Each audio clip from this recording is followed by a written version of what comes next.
चलिए अब एक एक करके हम लोग देखते हैं। पहले कश्मीर, जम्मू कश्मीर के बारे में। जम्मू कश्मीर का इतिहास बड़ा पुराना रहा है। यहाँ पर शुरू से ही यहाँ विवाद रहा है। जम्मू कश्मीर में अशोक ने श्रीनगर शहर की क्या किया था, स्थापना किया था। श्रीनगर शहर की क्या किया था, स्थापना। ऋषि कश्यप के नाम पर इसका नाम क्या पड़ा था, कश्मीर पड़ा था। क्या पड़ा था, कश्मीर। एक समय था यहाँ पर अलग अलग लोगों का शासन हुआ करता था। एक समय में यहाँ पश्तून दुरानियों का शासक था। पश्तून दुरानी से इसमें सिख शासकों ने कब्जा कर लिया। तो ये किसके पास चला आया, सिख शासक से। सिख शासकों को हरा दिया अंग्रेजों ने। तो कश्मीर पर किसका आ गया, अंग्रेजों का। अंग्रेजों ने कश्मीर को बेच दिया, डोगरा शासकों को बेच दिया। लो कश्मीर खरीद लो। अंग्रेजों ने किसको बेच दिया, डोगरा शासक। तो यहाँ शासन किसका हो गया, डोगरा शासकों का। किसका शासन हो गया, डोगरा शासन। तो कश्मीर का अंतिम राजवंश डोगरा शासन। अंतिम राजा थे हरि सिंह। राजा का नाम क्या था, हरि सिंह। हरि सिंह। अब कश्मीर के राजा हरि सिंह थे, ये उतना दिमाग वाले नहीं थे। इनका मंत्री जो था बहुत समझदार था, नाम था उसका शेख अब्दुल्ला। शेख अब्दुल्ला। प्रधानमंत्री इनका सलाहकार कौन था, शेख अब्दुल्ला। अब जब देश आजाद हुआ तो अंग्रेजों ने भारतीयों से कहा कि देखिए जितने भी छोटे छोटे राजा हैं वो या तो भारत में मिल जाए, या मन कर रहा है तो पाकिस्तान में मिल जाए, या मन कर रहा है तो क्या करे, अपना देश बना ले। सोचिए अंग्रेज सब, भारत है यहाँ, आजाद करके जाओ ना यहाँ से, आगे बढ़े। तो बताइए हरि सिंह के प्रधानमंत्री कौन थे, शेख। हरि सिंह को इसने कहा दिया अपना अलग देश बनाइए, कश्मीर क्या रहेगा, अपना देश बनेगा। बताइए धर्मशाला बना रहे हो लोग। देश बनाने के लिए इतना नॉर्मल चीज होता है, केवल जमीन का टुकड़ा थोड़ी चाहिए, उतना आपके पास सक्षम वातावरण होना चाहिए, सेना होनी चाहिए, अर्थव्यवस्था होनी चाहिए। सेब बेच के देश बना लेंगे। कश्मीर में पर्यटन, सेब, ड्राई फ्रूट और कौन चीज होगा ज्यादातर यहाँ पे, नहीं समझे। तो हरि सिंह ने चढ़ा दिया। अब हरि सिंह साइन नहीं करे। सरदार पटेल कहे हरि सिंह को कि साइन कर ले भाई, क्या कर दो, साइन कर दो। अच्छा अंग्रेज जब इतना खच रहा था, सब देश आजाद हो गया 1947 में। देश आजाद हो गया 1947, लेकिन सेनापति अंग्रेज का था। सेनापति किसका था, अंग्रेज। कहा कि जब तक आप संविधान नहीं बनाएंगे सेनापति किसका रहेगा, अंग्रेजों का ही रहेगा। अब सेनापति कानून के हिसाब से चल रहा था। सरदार पटेल ने कहा कि हमला कीजिए, कश्मीर हमारा होगा। तो कहा कैसे कर देंगे आप, वो साइन करके देगा, हम अभी हमला कर देंगे। हरि सिंह साइन नहीं कर रहा था। जिन्ना के पास भी जो सेनापति था वो भी कौन था, अंग्रेज। जिन्ना ने भी कहा कि हमला करो इस पे। कहा हमला कैसे कर दे, हरि सिंह साइन करके देगा, कश्मीर पाकिस्तान में मिलेगा तो हम हमला कर देंगे। यानी दोनों के पास बराबर मामला था। लेकिन जिन्ना ने क्या किया, एक गलत सहारा लिया। उसने कहा कि कुछ लोगों को चढ़ा के का बंदूक दिया, हथियार दिया, कहा जाकर मारो कश्मीरियों को। न्यू ही खराब हो गई, क्योंकि जब आप किसी को बंदूक चलाना सिखा देते हैं तो फिर वो लाइफ टाइम बंदूकें चलाएगा। शेर को जब मांस लग जाता है तो खिचड़ी नहीं खाएगा वो। हम लोगों ने क्या किया, ये इंसानियत बनाया, और उसने क्या किया, हमला कर दिया। और यहां जब आप हमला करने किसी को इलीगल भेजते हैं ना, तो कहेंगे एक आदमी को मारने के लिए तो 10 आदमी को मार देगा।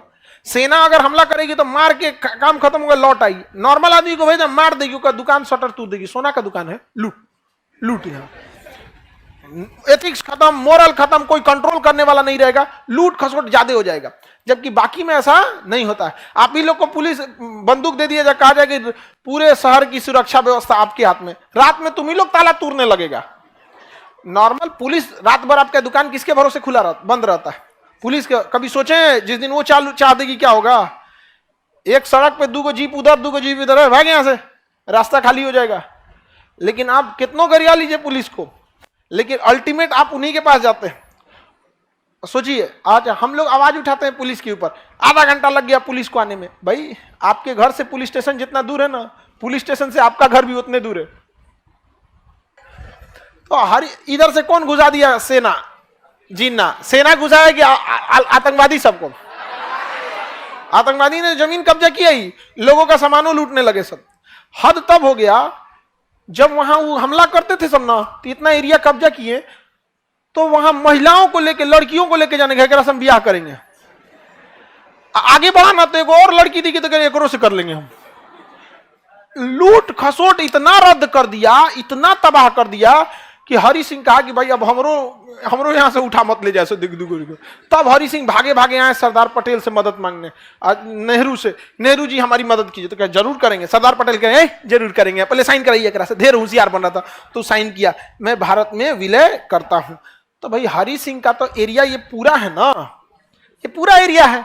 और जब उन्होंने साइन किया मतलब पूरे के लिए साइन किया, लेकिन जब तक वो साइन किया अक्टूबर में आके साइन किया। आजादी मिली थी कब?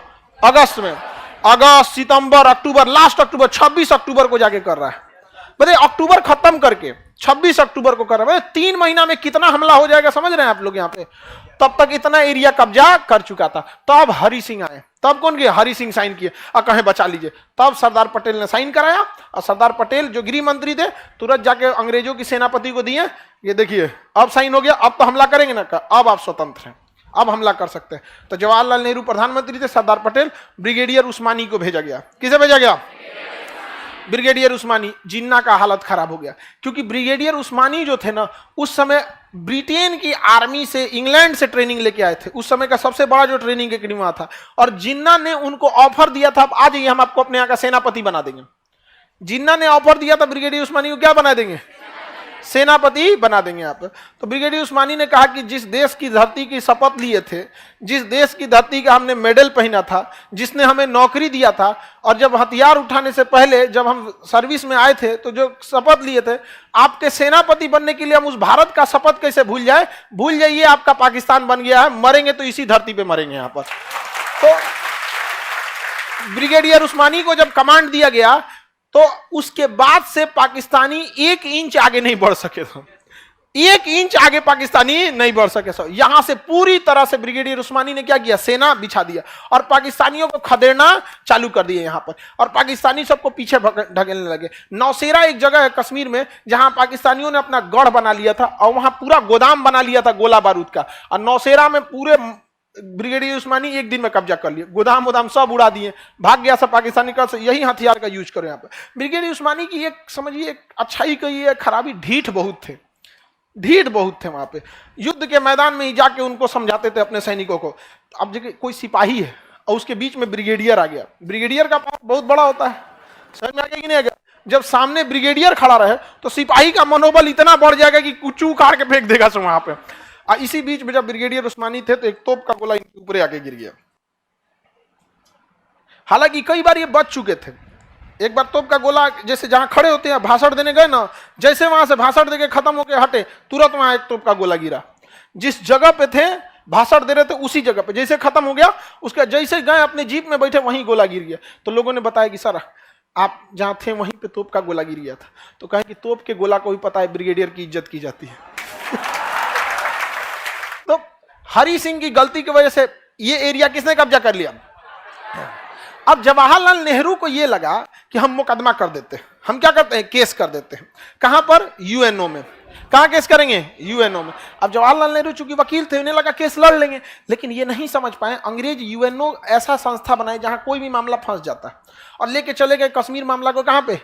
यूएनओ में। अब पाकिस्तान कहता है कि हम यहां जनमत संग्रह कराना चाहते हैं, यहां के लोगों से पूछना चाहते हैं तुम कहां रहना चाहते हो, हम लोगों से मिलना चाहते हैं, कहां रहना चाहते। लेकिन हरि सिंह जब साइन किए थे ना तो शेख अब्दुल्ला एगो खचरा था यहाँ पे, उसने 370 जोड़वा लिया था। क्या जोड़वा लिया था? 370, जिस वजह से हम लोग वहां नहीं रह सकते थे। मोदी जी यहाँ किसको निपटा दिए? 370 निपटा दिए। सरदार पटेल ने साइन करा लिया, ब्रिगेडियर उस्मानी तबाह कर दिए, और नेहरू कहां लेके चल गए? यूएनओ में। देखिए नेहरू अगर यूएनओ में ले गए तो आप भले नेहरू की गलती कीजिए, लेकिन गलती जो है यूएनओ की है। यूएनओ छाती पीट के चिल्लाता है यूक्रेन में क्या हो गया, यूक्रेन, अरे सीरिया में क्या हुआ था, अफगानिस्तान में घुस के मारे लोग, क्या हुआ था अफगानिस्तान में, इराक में क्या किया, सब तबाह कर दिया सब इराक में। ये इनकी लॉयल्टी केवल अपने वेस्टर्न कल्चर के लिए है, याद रखिएगा। बाकी हम लोग को मजबूरी है इन चोटों की, हम लोग को इज्जत से बात करता है, वरना जिस दिन हम लोग गूगल, यूट्यूब, फेसबुक हैंडसेम का बहिष्कार करेंगे लोग ना, उस दिन शांत हो जाएंगे ये लोग। यहाँ पर समझ में आएगी नहीं आ गया? यहाँ पे तो 370 जोड़ देने की वजह से हो गया। अब यूएनओ में पाकिस्तान क्या कहता है कि हम यहाँ पे चुनाव कराना चाहते हैं। अब समस्या ये है कि पाकिस्तान ने कश्मीर मुद्दा को कभी भी एक जमीन की लड़ाई नहीं बनाया, बल्कि धर्म की लड़ाई बना दिया। किसकी लड़ाई बना दिया? धर्म की। और माइंड गेम खेलता है पाकिस्तान कैसे, ध्यान से समझिएगा। पाकिस्तान का माइंड गेम कैसे है, वो अपने आतंकवादियों को भेजता है कहाँ पे? कश्मीर में, और कहेगा नमाज पढ़ने वाली टोपी पहनो। आप बताओ, लड़ाई लड़ने के लिए तो हेलमेट पहनना चाहिए ना। हम ही लोग अगर कहीं लड़ाई लड़ने जाएंगे तो क्या गमछा बांध के जाएंगे कि टोपी पहन के जाएंगे? हेलमेट पहन के जाएंगे। हेलमेट नहीं भेजता, क्या भेजता है? टोपी, और टोपी में भी नमाज वाला। अच्छा, हम लोग चितकबरा कपड़ा पहनेंगे, छुपने में ऐसा नहीं, वो कुर्ता पैजामा पहनाएगा। उसका मकसद कभी कश्मीर मुद्दा जमीन का रहा ही नहीं, वो बार बार इसे धर्म पे ले जाना चाहता है, ताकि मरने वाले के बाद क्या पता चले, धर्म पता चले, जानबूझ के वो भेजना चाहता है। समझ में आएगी नहीं आएगी पे? उसके बाद भी उसने क्या किया, कश्मीर को किस तरह से बर्बाद करना चाहे, अपने आतंकवादियों को बोलता था जाओ गोली चलाना और घर में घुस जाना, और उस सब बैग में बुर्का लेके आते थे सब, नकाब, और जानबूझ के नकाब में बैठ जाते थे सब, ताकि आर्मी आएगी, अगर नकाब नहीं चेक करेगी तो गोली मार देगा सब, और चेक करेगी तो आतंकवादी मराएगा सब। लेकिन एक के चक्कर में तो सबका चेक करना पड़ेगा, और जब चेक करेंगे तब पाकिस्तान कहेगा देखो देखो क्या होता है। अब भाई किसी का कोई घूंघट, देखिए नकाब तो एक बहुत ज्यादा कवर होता है, घूंघट तो नॉर्मल कवर होता है, अगर कोई घूंघटो उठा के चेक करते एक तो ईगो वाली बात आएगी कि नहीं आएगी। तो पाकिस्तान का माइंड गेम समझ रहे हैं, इसलिए इंडियन आर्मी घरे उड़ा देती है अब। तो भाई कैसे मजबूरी हो गई थी कि नहीं, इसलिए आर्मी ने भी अच्छा उपाय किया, रात में घर में घुसेंगे ना, चारों ओर से घर में घेर लेती है, जा चारों ओर से जीप गाड़ी लगा के, बुलेट उठ लगा, हाँ दिन हो जाने दो, क्योंकि रात में कार्रवाई होगा, फिर पाकिस्तान बवाल करेगा यहाँ पे। अब दिन हो जाएगा, पूरे मोहल्ले वाले जुट जाएंगे, आराम से बोला जाएगा इंडियन आर्मी है यहाँ पर, आपको घबराने की जरूरत नहीं है, अगर तुम आतंकवादी भी हो तो हथियार फेंक के बाहर आ जाओ, हम तुम्हें नहीं मारेंगे। तो कई वो आतंकवादी भी हथियार फेंक के बाहर आ जाते हैं। इंडियन आर्मी फिर उसे शिक्षा देती है, सब कुछ कराती है, उसके बॉन्ड भरवाती है, गार्जियन को करती है, उसके बाद फिर उसे समाज के मुख्य धारा में लेके आती है। तो धीरे धीरे समय लगेगा, एक इतना लंबा समय से इसने रद्द कर दिया है तो एक समय ज्यादा लग जाएगा, क्योंकि 370 हटने के लगभग 30 से 40 साल लगेगा उसे किस में आने में, मुख्य धारा में आने में। तो पाकिस्तान ने कश्मीर का वह हिस्सा कब्जा कर लिया जो हरि सिंह के साइन नहीं किया था जब तक, और इस एरिया को कहते हैं पाक ऑक्युपाइड कश्मीर। क्या कहते हैं? पाक ऑक्युपाइड कश्मीर, POK। क्या कहेंगे? पाक ऑक्युपाइड कश्मीर। ये 30% है। कितना परसेंट है? तो पाक ऑक्युपाइड कितना परसेंट है? कब कब्जा किया? 1948 तक। 1948 तक में क्या कर लिया? कब्जा कर लिया। इसी को खाली कराने के लिए जवाहरलाल नेहरू कहां चले गए? इंटरनेशनल कोर्ट में चले गए। अभी यूएनओ कहता है कि यहां जनमत संग्रह कराइए। क्या कराइए? जनमत संग्रह कराइए। भारत भी रेडी हो जाता है, कहता है ठीक है कराइए। लेकिन जब जनमत संग्रह होगा तो वहां पाकिस्तान की सेना नहीं रहनी चाहिए, तो पाकिस्तान की सेना पीछे हटाइए। तो पाकिस्तान कहता ना ना, हम जैसे पीछे हटाएंगे तो चढ़ के कब्जा कर लेगा, कहेगा जनमत तो संग्रह नहीं होगा। देखिए यही डरा हुआ है, क्योंकि जनमत संग्रह तब होता है जब वहां आप अपनी सेना हटाएंगे, तब आप अपनी सेना रख के कैसे कर सकते हैं आप? तो पाकिस्तान कहता है ठीक है यूएनओ की सेना रहेगी। तो यूएनओ में सबसे ज्यादा कहां की सेना है? भारत की। कहता है यूएनओ की सेना, और वो डरल रहता है। रूस रोक लगा देता है। रूस के पास वीटो पावर है जो किसी भी प्रस्ताव को रोक सकता है। 5 देशों के पास वीटो पावर है जिसमें रूस भी है, तो रूस रोक देता है, कहता है कि नहीं जनमत संग्रह नहीं होगा, जनमत संग्रह नहीं होगा। समझ में आ गया कि नहीं आ गया? तो ये एरिया क्या है भाई? POK। कितना परसेंट? कितना परसेंट? 30%। आगे बढ़े। अब देखिए ध्यान से, इधर का एरिया कहलाता अक्साई चीन। चाइना ने 1962 में कब्जा कर लिया। कौन सा? अक्साई चीन। 1962 में कौन कब्जा कर लिया? कितना परसेंट? 10%। तो इधर से अक्साई चीन किसने कब्जा कर लिया? अब POK कौन कब्जा कर लिया? भारत का दोनों ओर से मुड़िए उड़ा दिया। समझ में आ गया कि नहीं आ गया? अब ये जो हम लोग नक्शा दिखाते हैं ये हमारा ओरिजिनल नक्शा है, लेकिन वास्तविक रूप से ये स्थिति नहीं है। इधर कौन कब्जा किया? इधर कौन कब्जा किया? चाइना ने कब्जा कर रखा है। किसी को दिक्कत हो तो बताया जाए। ये एरिया कौन सा हो गया आपका? अक्साई चीन। सियाचिन किसके पास है? सियाचिन भारत के पास है। सियाचिन भारत के पास। एक बार पाकिस्तान ने ना 1984 में सियाचिन पर कब्जा कर लिया। 1984 में कहां कब्जा कर लिया? सियाचिन में कब्जा कर लिया। अब हो गया आफत। यहां का टेम्परेचर होता है -60 डिग्री सेल्सियस। कितना डिग्री? ऐसे थूकिएगा ना तो थूक जमीन पे गिरने से पहले जम जाता है, यानी अगर किसी को थूक दीजिएगा तो उसको चोट लगेगा, इतना ज्यादा ठंड पड़ता है। 20 सीटी लगाइएगा कुकर में तो आलू गलता है, या 20 सीटी में आलू गायब हो जाएगा। खत्म हो जाएगा 20 सीटी में। हाँ, 20 सीटी में क्या गलता है? आलू।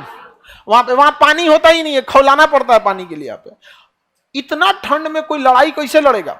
और उसमें पूरी क्या होती है, बर्फ जमी रहती है। अब -60 डिग्री सेल्सियस, अब पाकिस्तानिया जाके वहां कब्जा कर लिया। हम लोग को पता कैसे चला पता है?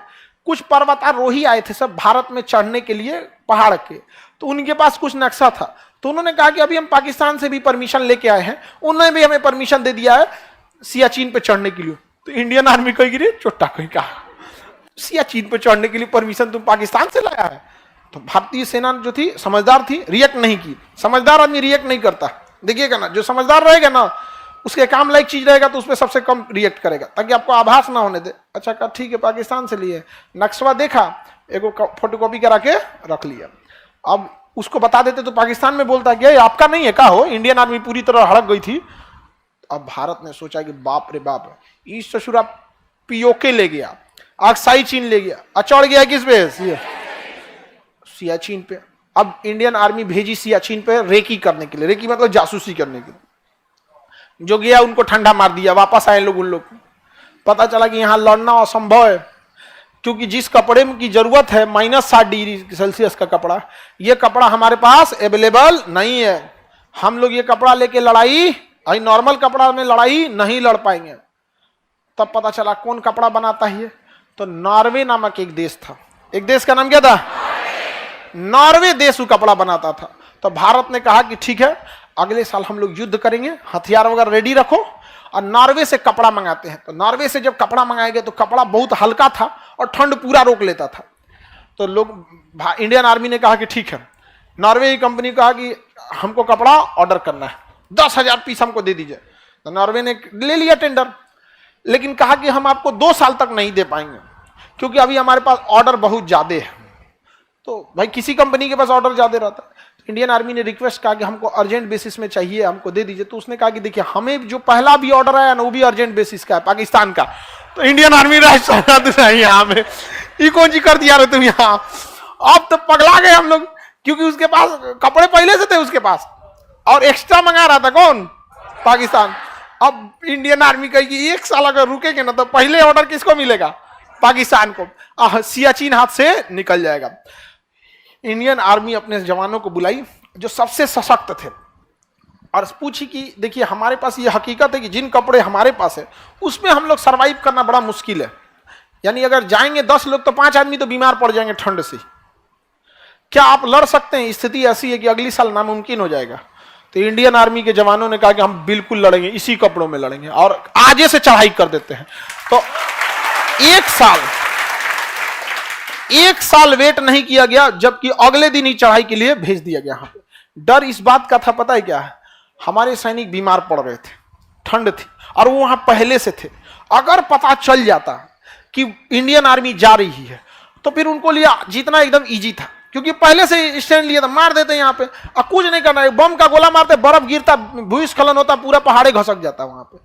तो इंडियन आर्मी करे तो क्या, तो कहा गया कि आप लोग जब जाइएगा चढ़ाई कीजिएगा ना, तो सफेद कपड़ा दिया गया, पूरा कपड़ा रहता था ये वाला ठंड वाला, और सफेद जैकेट दे दिया था, दस्ताना भी सफेद, सब चीज सफेद, मास्क भी सफेद, ठंड से बचाना होता ना, चश्मों का खोलवा जो रहता तो वो कौन चीज सफेद, सब चीज सफेद। और चलते तो लोग बर्फ में सफेद तो पता ही नहीं चलता था, दिख भी नहीं करता था यहाँ पे। लेकिन उनको सख्त आदेश दिया गया था कि आप रेडियो पे बात नहीं करेंगे, क्योंकि जैसे रेडियो पे बात करेंगे ना उसकी फ्रीक्वेंसी सुनाई देने लगती है, उसकी फ्रीक्वेंसी क्या करती है, सुनाई देती है। क्योंकि अगर आप जैसे अभी कोई वायरलेस पे बात कर रहा होगा ना रेडियो पे, आपके पास भी अगर वायरलेस वाला होगा ना एंटीना, अगर उस फ्रीक्वेंसी पे ले जाएंगे तो आपको भी बतिया सुनाई देने लगेगा।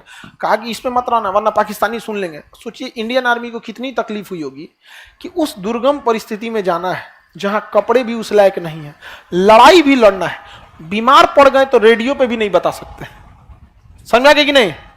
अब जब वहां पहुंचे कारगिल की लड़ाई एकदम सियाचिन पे, तो रास्ते में बहुत सारे लोग बीमार पड़ गए, लेकिन कैसे भी करके टेंट लगाया गया। टेंट लगाने से थोड़ा सा ठंड बच जाता है, हवा वगैरह, टेंट लगा के आराम कर रहे थे लोग। एक सिपाही था जो बाहर संतरी की ड्यूटी कर रहा था, क्योंकि एक आदमी जगता है बाकी सब लोग सोए रहते हैं, और जब वो जगते हैं तो उसको लोग सुला देते हैं। रात 2 बजा ना, तो उसमें एक चुनमुन पांडे था, हाँ चुनुन पांडे, जो संतरी का ड्यूटी कर रहा था। उसको अचानक से दिखाई दिया ना कुछ सैनिक आ रहे हैं, अब करे क्या करे, कुछ सैनिक आ रहे हैं तो देखा कि कुछ सैनिक आ रहे हैं तो सोचा उठाने के लिए, तब तक देखा कि उधर से सैनिक फायरिंग पोजीशन पे हैं, तो इधर से चुनमुन पांडे ने क्या कर दिया, गोली चला दिया। और जब गोली चलाया तो उधर से भी क्या चलने लगी, गोली चलने लगी। गोली चलने लगी तो इसने जो निशाना लगाया था सटीक लगाया था, और इस निशाने से मारा, उधर 3-4 ठो मर गया। और उधर से भी गोली चलने लगी तो गोलीबारी की आवाज सुन के ये लोग जग गए। और तब तक जब देखे लोग तो तब तक इनको गोली लग चुकी थी, शहीद हो चुके थे, और गोली चलाइए रहे थे। तब तक ये लोग उठ के, और जो पाकिस्तानी उधर से आ रहे थे सबको मार के धड़धड़ा के नाच दिया। सब पाकिस्तानी वहां क्या हो गया, सब मर गया सब। अब जब पाकिस्तानी मर गया तो ये लोग को डबल खुशी थी, कपड़वा मिल गया। समझा तो नहीं, ठंडा में कांप रहे थे यहाँ पे, समझ में आ गया कि नहीं। जबकि एक हमारा जवान क्या हो गया, शहीद हो गया। लेकिन सोचिए अगर वो लोग गोली चला देता और शहीद हो जाता तो इन लोग को सोए में आके गोली मार देता सब। अब इसने कितना समझदारी किया, धड़धड़ा के गोली चलाया कि भाई उठाए से अच्छा गोलियां क्या वजह से तो उठबे करेंगे, धड़धड़ा के मार दिया। सारे पाकिस्तानी क्या हो गए, सब मर गया सब। शहीद कौन जी, मर गया सब। यहाँ पाकिस्तानी क्या हो गया, मर गया। भारतीय सेना ने उसका क्या कर दिया, कपड़ा पहन लिया, उगारे फेंक दिया, भाग ऐसे छोटा। उनको दफना दिया गया। इंडियन आर्मी चाहे जितने भी पाकिस्तानी मारे जाते हैं हम लोग उनको दफनाते हैं, और बाकायदा जो इस्लामिक परंपरा है उस विधि से हम लोग क्या करते हैं, दफनाते हैं। देखिए लड़ाई अपने जगह पे है, संस्कार अपने जगह पे होता चाहिए। आप देखिएगा महाभारत और रामायण में जितनी लड़ाइयां हुई हैं लंका में, उससे ज्यादा खून खराबा तो कहीं नहीं हुआ, लेकिन संस्कार की हानि आप कभी नहीं देखिएगा। मरने के बाद ऐसा नहीं हो गया कि कहीं संस्कार विहीनता हुई थी। तो हम अभी भी उस परंपरा को, उसको दफना दिया गया। अब पाकिस्तान वाले जो थे सब, उन सबको लगा कि भाई उनकी आर्मी तो पहुंच चुकी है यहाँ पर, अब ये लोग रेडियो ऑन कैसे करें, यहाँ पे इतनी बड़ी जीत हो गई थी, बताइयो नहीं पाए लोग कि भाई कपड़ा मिल गया हमको। तब तक उधर पाकिस्तानी हेलीकॉप्टर आया खाना पहुंचाने के लिए। क्या पहुंचाने के लिए, खाना। अरे चोटा कहीं का यहाँ खाना वाला चल गया। खाना वाले ये लोग हैं, बढ़िया बढ़िया उधर से लाया होगा बिरयानी उरियानी बना के, खाना गिरा दिया, एक्स्ट्रा कपड़ा कंबल उम्बल सब गिरा दिया यहाँ पे। ये लोग कहेंगे thank you thank you thank you. पूरा गिरा दिया कपड़ा। अब ये लोग रेडियो चालू किए इंडियन आर्मी को, बेस कमांड को, कि 2-4 और एक आध बटालियन भेजिए, हम लोग यहाँ कपड़ा का इंतजाम कर लिए हैं। अब ये लोग रेडियो का कुछ ने दुकान खुलल है का, यहाँ कोनो चीज का दुकान ना खुलल है, आसपास खाली बर्फ दिख रहा है। यहाँ पे मार दिए लोग पाकिस्तानियों का, उसको उघारे रखे हैं उधर। तो बेस वाले का कोई बात नहीं, अपना वाला कपड़ा पहना दो, अपना पहना दो। यहाँ पे तूने नॉर्मल कपड़ा था वो पहना के दफना दिया गया यहाँ पे। समझ में आ गया कि नहीं आ गया। अब इंडियन आर्मी वहां क्या कर ली, कब्जा कर ली, और यहाँ का पूरा एरिया किसके कंट्रोल में आ गया, इंडियन। कब से है कंट्रोल में, 1984 सियाचिन। इसे कहा गया ऑपरेशन मेघदूत। क्या कहा गया, ऑपरेशन मेघदूत। ऑपरेशन मेघदूत चला के किसे कब्जा कर लिया गया, सियाचिन। वरना इसमें भी कब्जा कर लेते सब वहां पे। अब पाकिस्तान भी यहाँ पे है लेकिन निचवा है। पाकिस्तान कहाँ है, नीचे है, और उसको नीचे ठंडा मार देता है।